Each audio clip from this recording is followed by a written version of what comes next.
வச்சு இந்த பக்கமும் பொம்மை கொடுத்து பண்ணீங்க. ஆமா. இதனால அவங்களுக்கு ஏவப்பட்ட ஏவல் குறையுமா? அதாவது இது டைரக்டா அவங்களுக்கு ஏவல் இல்லை.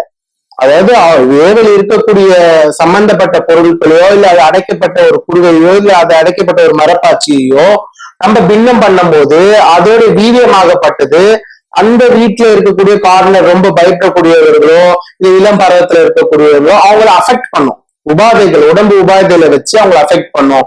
அவங்க கிட்ட டீப் அதாவது ஒரு கான்டாக்ட் மாதிரி வச்சுக்கோ அவங்க கிட்ட. பட் அவங்களுடைய வாய்ஸ் கொஞ்சம் ஓவரா இருக்காது. யாரும் நம்ப மாட்டாங்க அவங்க பேச்ச. அந்த மாதிரி அளவுக்கு இருக்கும். அவங்க உடம்பு ரீதியான பிரச்சனைகள் நீங்க டாக்டர் ஒரு கன்சல்ட் பண்ணி ஒரு பல லட்சமே செலவு பண்ணாலும் அந்த பிரச்சனைக்கு தீர்வு கிடைக்க முடியாது. அதுக்கு ஒரே விதத்துல இதுதான்.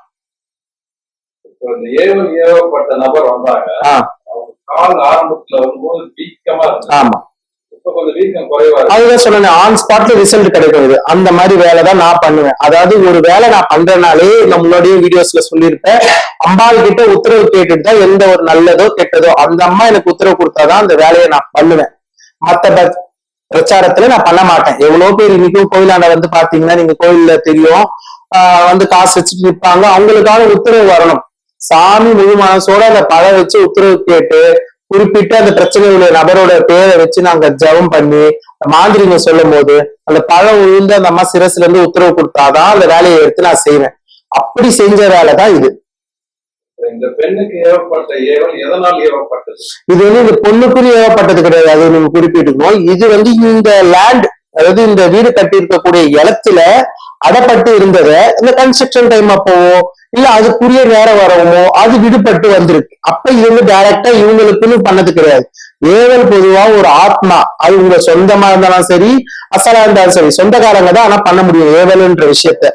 ஒரு ஆன்மாவை குறிப்பிட்ட நபரை ஏவி விடுவதுதான் ஏவல். அதுக்கு விட்ட வேலையை கட்டளையை அது செஞ்சு முடிக்கிறதுக்கும் அந்த ஆத்மாவுக்கு மோட்சமும் கிடைக்காது.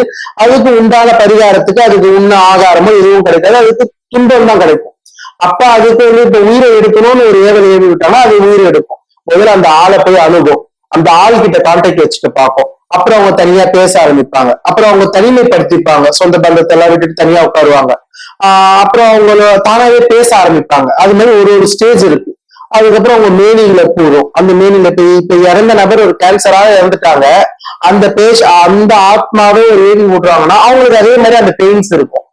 அவங்க பட்ட அந்த வலி வேதனை எல்லாம் இந்த பாதிக்கப்பட்ட நபர்களுக்கு இருக்கும். அப்படியே உருக்கி உருக்கி உருக்கி அவங்க உடம்பு அளவுலையும் உருக்கி மன வலியும் உருக்கி அவங்க தனிமைப்படுத்தி ஏன் வாழ்றோம் அப்படின்ற ஸ்டேஜுக்கே எடுத்துட்டு போய் மரணிக்க வைக்கும். அப்படின்னா அது உள்ளுக்குள்ளேயே இருந்து அந்த நோய் நோய் நோய் நோய் பிணி பிணி பிணின்னு கொடுத்து நம்ம டாக்டர் எல்லாம் பார்ப்போம், எதுவுமே சரியாவது ட்ரீட்மெண்ட்லயே இருப்போம். அந்த ட்ரீட்மெண்ட் காலத்திலேயே அவங்க உயிர் போயிடும். ஏவல்ன்றது ஒரு உயிரை எடுக்கிறதுக்கு தான் தவிர்த்து ஒரு விஷயம் எல்லாம் பண்ண முடியாது ஏவலை வச்சு.